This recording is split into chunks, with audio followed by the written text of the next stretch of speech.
مال میں یہ حدیث موجود ہے، حضرت عمر پاک کی شہادت ہوئی، حضرت عثمان غنی خلیفہ بنائے گئے، حضرت علی کو بلایا گیا، منبر پہ چڑھیے خطبہ دیجئے، حضرت عمر کے فضائل بیان کیے، حضرت علی نے فرمایا لوگوں قام مقام الفاروق کو، پہلے حضرت ابو بکر کی شان بیان کی، فرمایا پھر ان کی جگہ پر عمر آئے، انہوں نے بڑی احسن انداز سے نبی کی خلافت کا منصب سنبھالا، لا تأخذہ فی اللہ لومۃ لائم، اللہ کے معاملے میں کبھی کسی ملامت کرنے والے کی ملامت کا انہیں ڈر نہ ہوا، کننا نرا، او علی بول رہے ہیں، کننا نرا ان السکینۃ تنطق علی لسان عمر، ہم دیکھا کرتے تھے بولتا عمر تھا، زبان عمر کی ہوتی تھی لیکن اس کی زبان پر فرشتہ بولا کرتا تھا۔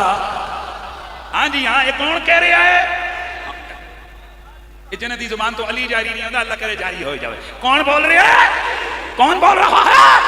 علی کہہ رہے ہیں عمر کی زبان پر سکینہ بولتا ہے، وَكَيْفَ لَا أَقُولُ هَذَا، فرماتے ہیں میں اگل کیوں نہ کرا، میں یہ بات کیوں نہ کروں، وَرَأَيْتُ النَّبِيَّ بَيْنَ أَبِي بَكْرٍ وَعُمَرَ، میں نے نبی کو اس حال میں دیکھا، سجے ابو بکر کھبے عمر، نبی پاک نے اپنا ہاتھ ادھر والا ابو بکر کے کندھے پر، ادھر والا عمر کے کندھے پر رکھا ہوا ہے اور فرما رہے ہاں کذا، ہم زندہ بھی اسی یاری میں نے، وہاں کذا نموتو، ہم دنیا سے جائیں گے بھی اسی یاری میں، وہاں کذا نباسو، ہم قبروں سے اٹھیں گے بھی اسی حالت میں، وہاں کذا ندخل الجنہ، اور اسی طرح ہم جنت میں بھی اکٹھے داخل ہو جائیں گے۔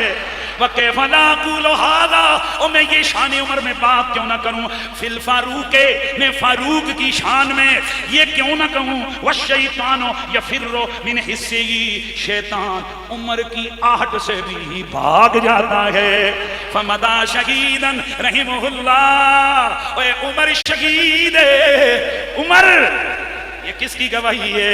یہ مولا علی کی گواہی ہے۔ اور اے جڑیاں اج اسی گلاں کر رہے ہیں، رب دی قسم ہے اے بھی حضرت علی دا حکم ہے۔ معجم الاوسط دے طبرانی میں یہ حدیث موجود ہے، میرے حضرت مولا نے فرمایا اذا ذکر الصالحون فحیّ اللہ بعمر، اور جب کبھی نیکوں کا ذکر ہو ادھر عمر کا ذکر ضرور ہونا چاہیے۔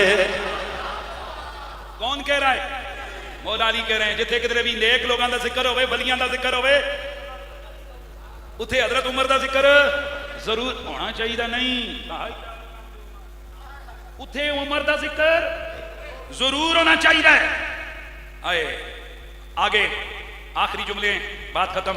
حضرت عمر کی شہادت ہوئی، آپ کے جسد اطہر کو چادر ڈال کے چارپائی پہ رکھا گیا، افسوس کرنے والے تانتا باندھے ہوئے آ رہے ہیں، آپ کے چہرے کی زیارت کر کے جا رہے ہیں۔ مولا علی آئے، ایک نہیں 25 سے زیادہ صحابہ روایت کرتے ہیں، مولا علی دیکھ کر کہتے ہیں ما لا وجہ لرد احد حب الیہ ان القی اللہ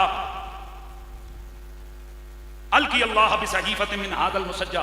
آپ فرماتے ہیں کہ اس روئے زمین پر اس چادر اوڑے بندے سے زیادہ مجھے کوئی ایسا بندہ پیارا نہیں کہ اگر مجھ سے کوئی کہے کہ تو رب سے کس کے اعمال کے ساتھ ملاقات کرنا چاہتا ہے تو میں کہوں گا میں عمر کے اعمال کے ساتھ ملاقات کرنا چاہتا ہوں۔